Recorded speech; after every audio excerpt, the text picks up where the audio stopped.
Good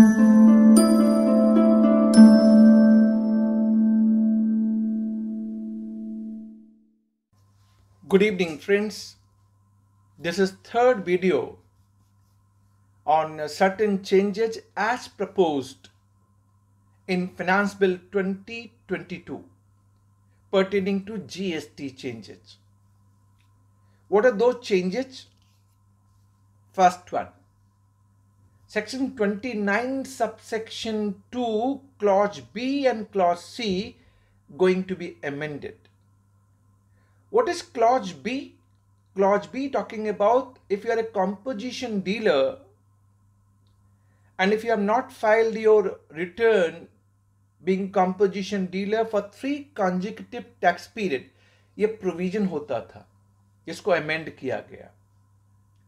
Now they are saying if you have not filed return for a particular financial year for composition dealer beyond 3 months from the due date of furnishing return, then that may be the reason of cancellation of your GST number by a proper officer. Subclause C under section 29 subsection 2, where proper officer can cancel the GST number for normal taxpayer other than composition dealer. And the earlier provision was if you have not filed your monthly return continuously for 6 months. This was the provision which is now being amended and stated for such specified period. यानी उन्होंने कहा कि अब government specify करेगी एक certain period, अगर उस certain period तक आपने कंटिन्यूसली जीएसटी का रिटर्न नहीं भरा तो proper officer may cancel your GST number, यानी जो 6 महीने का कंटिन्यूस पीरियड था उसको डिलीट कर दिया और डाल दिया for such continuous period as may be specified, यानी वो स्पेसिफाई होगा, बताया जाएगा, पर ये तो श्योर है कि वो अब 6 महीने से कम होने वाला है. यानी section 29 subsection 2 clause B and clause C के अंदर when proper officer may cancel GST number for non filing of GST return, इन प्रोविजन को अमेंड किया गया. Come to next section 34, issuance of credit note under GST. यानी GST में अगर आप क्रेडिट नोट इशू करना चाहते हैं, there was time limit under section 34 subsection 2 of CGST act. और टाइम लिमिट क्या होती थी? By September of next financial year pertaining to financial year to which these credit note pertains, or date of furnishing annual return whichever is earlier. अब इनने कह दिया now it would be, so उनने by September of next financial year जो होता था उनने कह दिया by 30th November of next financial year. सो किसी पर्टिकुलर फाइनेंशियल ईयर की अगर आप बात कर रहे हैं और उस पर्टिकुलर फाइनेंशियल ईयर के लिए आप क्रेडिट नोट इशू करना चाहते हैं तो आपके लिए टाइम लिमिट अब क्या होगी? By 30th November of next financial year. ये लिमिट को बढ़ा दिया गया. इसमें 2 बातें मैं आपसे कर लूं. क्रेडिट नोट जब आप जीएसटी में इशू करते हैं तो पहले टाइम लिमिट था सितंबर, जिसको उन्हें 30th November of next financial year कर दिया, टाइम पीरियड बढ़ा दिया, जिसमें क्रेडिट नोट के ऊपर जो जीएसटी आपने चार्ज किया वो आप एज ए सप्लायर अपने आउटपुट टैक्स से एडजस्ट करते थे और उतना ही कॉरस्पॉन्डिंग आईटीसी आपका जो बायर है रेसिपिएंट रिवर्स करता था. तो पहले तो टाइम लिमिट बढ़ा दिया, लाउडेबल वन. अच्छा, दूसरा इसमें यह इंपॉर्टेंट है, कई बार हम उस टाइम लिमिट तक मान लीजिए क्रेडिट नोट इशू नहीं कर पाए तो क्या हम फाइनेंशियल क्रेडिट नोट जिस पे जीएसटी नहीं लगता, जिसको हम कमर्शियल क्रेडिट नोट कहते हैं, हम इशू कर सकते हैं? क्या पॉसिबल है? देखिए, as per me it is quite possible. we can always issue financial credit note or commercial credit note outside the GST, जो GST के अंदर नहीं है, तो उसके लिए टाइम लिमिट भी एप्लीकेबल नहीं होगी।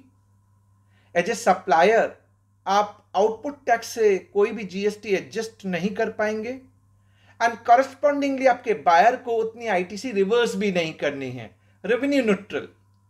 So even though credit note time limit issuance करने के लिए 30 नवंबर of next financial year time period बढ़ाया गया, बट साइमल्टेनियसली एक दूसरी जो सबमिशन है जो फाइनेंस बिल का पार्ट नहीं है, वो मैंने आपसे शेयर की कि हम फाइनेंशियल क्रेडिट नोट और कमर्शियल क्रेडिट नोट भी इशू कर सकते हैं, जिसके लिए कोई टाइम लिमिट नहीं है।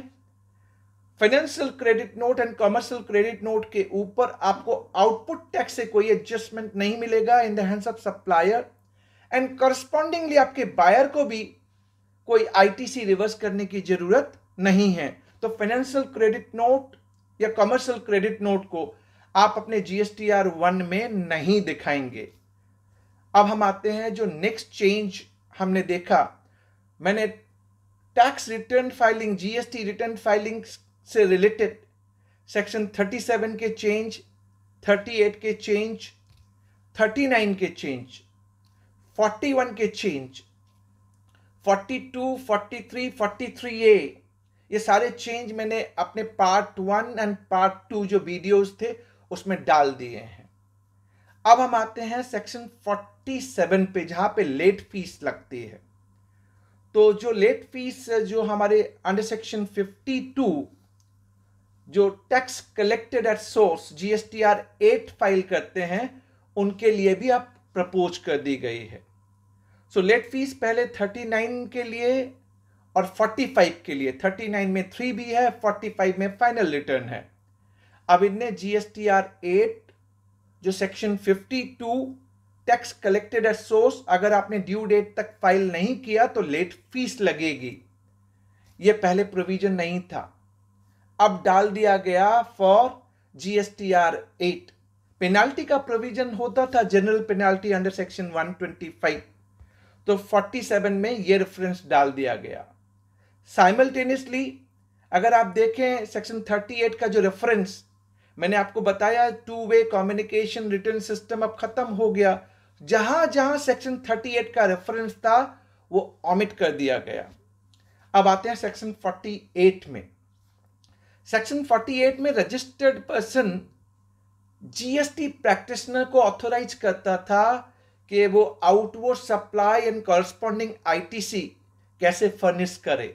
आउटवर्ड सप्लाई GSTR 1 में, ITC आपके GSTR 2 में, पर GSTR 2 सेक्शन 38 का रेफरेंस अब क्योंकि 2 वे कम्युनिकेशन खत्म, सेक्शन 38 का रेफरेंस उनने सेक्शन 48 में ओमिट कर दिया।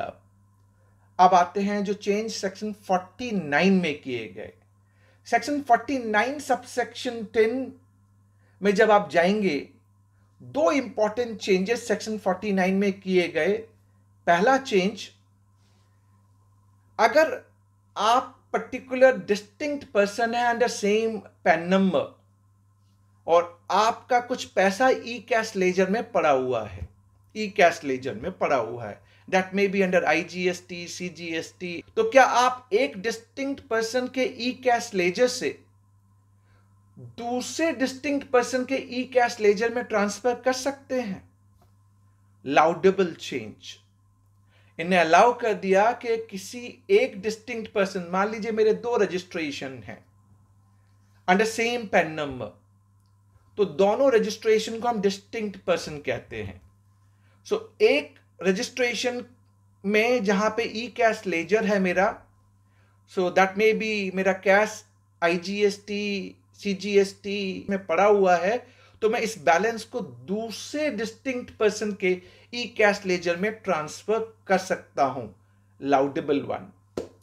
दूसरा चेंज जो सेक्शन 49 में डाला, वो एक तरह से बैकडोर एंट्री मान लीजिए आपको रूल 86B याद होगा, जो 1 जनवरी 2021 से आया था, रूल आया था, प्रोविजन नहीं था। उस रूल में क्या था कि आपका जो ई क्रेडिट लेजर का बैलेंस है, उनने रेस्ट्रिक्शन डाल दी थी कि आप 99% से ज्यादा आप अपने ई क्रेडिट लेजर को यूज नहीं कर सकते। इसका मतलब 1% आपको ई कैश लेजर से देना था। और किन के लिए था? जिनकी value of taxable supply other than exempted supply and zero rated supply in a particular tax period exceeds 50 lakh rupees.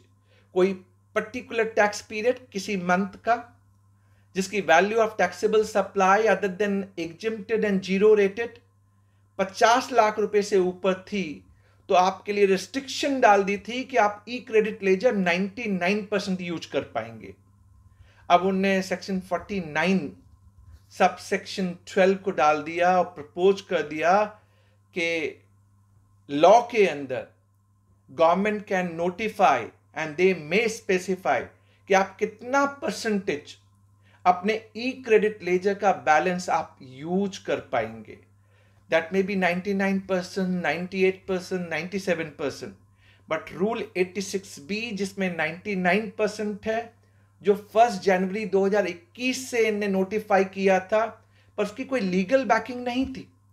Now this legal backing which is coming out, जो मैं आपको बताना चाह रहा हूं, जो उन्हें सेक्शन 49 सबसेक्शन 11 के अंदर डाल दिया, section 49 subsection 11 of CGST act.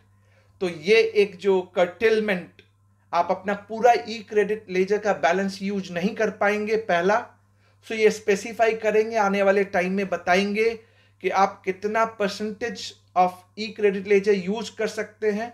But presently जो रूल 86B था, इसके लिए लिटिगेशन का रिट भी फाइल हो गई है कि क्या हमारी कोई restriction for utilization of E credit ledger हो सकता है। तो उन्हें लीगल प्रोविजन अब बना दिया, backed by the provision of the act. Next change पे आइए, section 50 subsection 3, important one, interest on reversal of input tax credit wrongly availed but not utilized। सो अगर आपने कोई ITC wrongly availed की है पर यूटिलाइज नहीं किया, तो कोई भी इंटरेस्ट नहीं लगेगा। No interest leviable, laudable retrospectively from 1 July 2017। Important part है, देखिए ये लाउडेबल है। No interest on reversal of ITC wrongly availed but not utilized। कोई इंटरेस्ट नहीं लगेगा फ्रॉम 1 जुलाई 2017। और सेक्शन 50 सबसेक्शन 3 में जो रेट ऑफ इंटरेस्ट का डिस्प्यूट होता था कि 24% लगेगा या 18% लगेगा, it is now being stated 18% per annum. So ये laudable change in favour of a tax payer. पर दो बातें इसके अंदर, मान लीजिए आपने अगर 24% का इंटरेस्ट दे दिया, 24% का होना चाहिए 18%, या दूसरा ITC आपने रॉन्गली अवेल्ड किया था, यूटिलाइज नहीं किया, रिवर्स करते वक्त आपने इंटरेस्ट दे दिया, उस इंटरेस्ट का क्या होगा। सो इंटरेस्ट नहीं लगेगा, यह प्रोविजन रिट्रोस्पेक्टिवली एप्लीकेबल होने वाला है। और दूसरा, अगर हायर रेट ऑफ इंटरेस्ट दे दिया जबकि देना 18% है, तो जो हमने दे दिया उसका क्या होगा, रिफंड मिलेगा क्या, पॉसिबल है क्या। In my humble submission, refund of such interest would be available definitely, that will be termed as a deposit. आपने अपनी पॉकेट से दिया है, provided incidence is not passed on. दूसरा क्वेश्चन इसमें यह आ जाएगा, सेक्शन 54 की टाइम लिमिट एप्लीकेबल होगी क्या for getting refund of this interest amount which we are discussing here. अगर ये डिपॉजिट है, और इसको मैं डिपॉजिट ही मानूंगा क्योंकि ये लेवी नहीं है, जब इन्हें कहा no interest on reversal of wrongly avail ITC but not utilized, जो 1 जुलाई 2017 से एप्लीकेबल होने वाला है, तो ये स्टैट्यूटरी इंटरेस्ट नहीं है। तो जो मैंने जमा किया वो डिपॉजिट है। As per me then specified time limit of 2 years under section 54 will not be applicable, but we need to wait and watch. And इस पे ह्यू एंड क्राई होने वाली है, बट मेरी सबमिशन ये होगी, आपको इसका रिफंड जरूर मिलेगा। अगर आपने इंटरेस्ट दे दिया है तो वापस के लिए रिफंड एप्लीकेशन फाइल कीजिए, और डिफरेंशियल भी अगर इंटरेस्ट की बात कर रहे हैं 24% वर्सेस 18%, तो उसके रिफंड की भी बात कीजिए, और जरूर आप रिफंड एप्लीकेशन फाइल कीजिए। Go to section 52 sub section 4। आप GSTR 8 भरते हैं, जो टैक्स कलेक्टेड एट सोर्स हैं। तो GSTR 8 को अगर आपको अमेंड करना है for any omission and error, now time limit would be 30th November of next financial year. Section 54 में आते हैं। सेक्शन 54 में 4 इंपॉर्टेंट चेंजेस किए गए। पहला इंपॉर्टेंट चेंज, आपने ई कैश लेजर में पैसा जमा कर दिया और आप उसे यूटिलाइज नहीं कर पा रहे क्योंकि आपको पेमेंट आपका बनता ही नहीं है, तो आप रिफंड ले सकते हैं। रिफंड के लिए उन्होंने कह दिया that would be in a manner and form as may be prescribed. So यानी अब आपके लिए वो ऑप्शन आ जाएगा, पहले भी था, आप अदर्स में जाके ई कैश लेजर का रिफंड ले सकते थे, बट अब स्टैट्यूटरीली अंडर सेक्शन 54 के अंदर डाल दिया कि अगर आपको ई कैश लेजर में बैलेंस है और आप रिफंड लेना चाहते हैं, it will be permitted to you. Second, जो सेक्शन 54 में हम रिफंड देते हैं, तो एक सेक्शन 55 में जाइए, जो रिफंड हम स्पेशलाइज्ड जो बॉडी हैं, यूनाइटेड नेशन जो एजेंसीज हैं, स्पेसिफाइड बॉडीज हैं, एजेंसी हैं, जो हमने एम्बेसी वगैरह देखी हैं, जब वो प्रोक्योर करते हैं और उस पर GST पे करते हैं तो उसका रिफंड मिलता है उनको। वो रिफंड उनको अब मिलेगा within 2 years as against 6 months from the last date of the quarter जिसमें उन्हें सप्लाई रिसीव की है। थर्ड, SEZ को जब हम सप्लाई करते हैं और SEZ डेवलपर को जब हम सप्लाई करते हैं, 0 रेटेड है, तो रिलेवेंट डेट क्या होगी? 2 years from the due date of furnishing return under section 39 GSTR 3B। जो सप्लायर SEZ यूनिट या डेवलपर को सप्लाई ऑफ गुड्स और सर्विसेज करता है, वो 0 रेटेड है, उसे रिफंड मिलेगा of input services. Relevant date क्या होगी और टाइम पीरियड क्या होगा? रिलेवेंट डेट होगी from the due date of furnishing return under section 39 of relevant tax period, और वहां से 2 साल आप कैलकुलेट करेंगे। लास्ट जो सेक्शन 54 में डाला, वो डिपार्टमेंट के हाथ में एक बड़ा पावर दे दिया। पहले क्या होता था कि मेरी अगर रिफंड मैंने फाइल की, उसको वो रोक सकते थे, विथहोल्ड कर सकते थे, या मेरी रिफंड से रिकवरी कर सकते थे, बट स्पेसिफिक प्रोविजन था अंडर सेक्शन 54 सबसेक्शन 10 कि सेक्शन 54 सबसेक्शन 3 के अंदर जो है, सिर्फ उसी को आप विथहोल्ड और रिकवरी कर पाएंगे। 54 सबसेक्शन 3 का रेफरेंस उन्हें ऑमिट कर दिया। Now it is wide and open power that मेरी अगर कोई अनपेड लाइबिलिटी है, किसी भी वजह से मुझे टैक्स पे करना है, तो मेरे रिफंड को या तो वो विथहोल्ड कर लेंगे या मेरे रिफंड से रिकवरी कर लेंगे। Wide power in their hand. अब हम आगे बढ़ते हैं सेक्शन 168 सबसेक्शन 2 में। वहां पे सेक्शन 38 का रेफरेंस उन्होंने ऑमिट कर दिया, और सेक्शन 38 का रेफरेंस क्यों ऑमिट कर दिया मैंने आपको बता दिया है कि अब सेक्शन 38 जो पहले होता था, जिसको हम 2-way कम्युनिकेशन में डालते थे, उसका रेफरेंस खत्म हो गया। सो उन्होंने सेक्शन 38 के अंदर जाके उस रेफरेंस को खत्म कर दिया। अब 2 इंपॉर्टेंट चेंजेस हैं जो रिट्रोस्पेक्टिवली एप्लीकेबल हैं। सो पहला चेंज क्या किया, मान लीजिए जब कोई अनइंटेंडेड वेस्ट जब आपका जनरेट होता है from production of fish meal except fish oil, यानी फिश मील जब आप बनाते हैं और उसमें से कोई अनइंटेंडेड स्क्रैप जनरेट होता है, except fish oil, GST exempted from 1st July 2017 to 30th September 2019। ये स्पेसिफिक एक बेनिफिट रिट्रोस्पेक्टिवली आपको दे दी। बट साइमल्टेनियसली एक बात और कह दी इसके अंदर कि अगर आपने गलती से टैक्स पे कर दिया है तो आपको उसका रिफंड नहीं मिलेगा। सो रिट्रोस्पेक्टिवली एग्जिम्पशन अलाउ कर दिया। एडवांटेज उनको है जिनने एग्जिम्पशन ट्रीट किया था, टैक्स पे नहीं किया था, पर जिनने टैक्स पे कर दिया रिफंड नहीं मिलने वाला। नेक्स्ट चेंज, जहां हम लाइसेंस फीस के ऊपर जीएसटी लगता था for granting license for alcoholic liquor by state government, जो पहले इन्हें कहा था कि that is neither a supply of goods nor supply of services, अब इन्हें रिट्रोस्पेक्टिवली इसको इंप्लीमेंट कर दिया फ्रॉम 1 जुलाई 2017। एक डेट का डिस्प्यूट था, उस डेट को उन्होंने क्लैरिफाई कर दिया और कॉरस्पॉन्डिंग नोटिफिकेशन में अमेंडमेंट दे दिया कि अब इसको 1 जुलाई 2017 से रीड किया जाएगा। Retrospectively exempted GST on license fees for granting license for alcoholic liquor, जो स्टेट गवर्नमेंट लेवी करती थी, उसके ऊपर जीएसटी नहीं लगेगा from 1 July 2017, being neither a supply of goods nor supply of services. But एक कंडीशन, अगर आपने जीएसटी पे कर दिया है तो आपको रिफंड नहीं मिलने वाला। सो यानी जिनने एग्जिम्पशन ट्रीट किया और लिटिगेशन कर रहे थे उनकी तो बल्ले बल्ले, उनको कुछ नहीं देना, पर जिनने जीएसटी दे दिया आप रिफंड की बात नहीं करेंगे।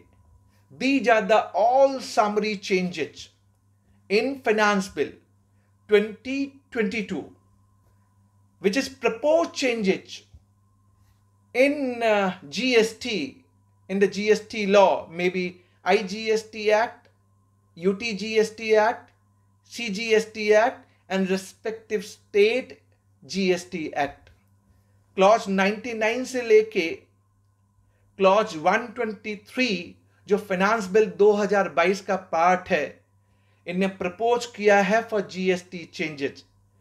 कुछ clauses from the date of notification से एप्लीकेबल होंगे और कुछ clauses date of enactment of this finance bill 2022 से एप्लीकेबल होंगे।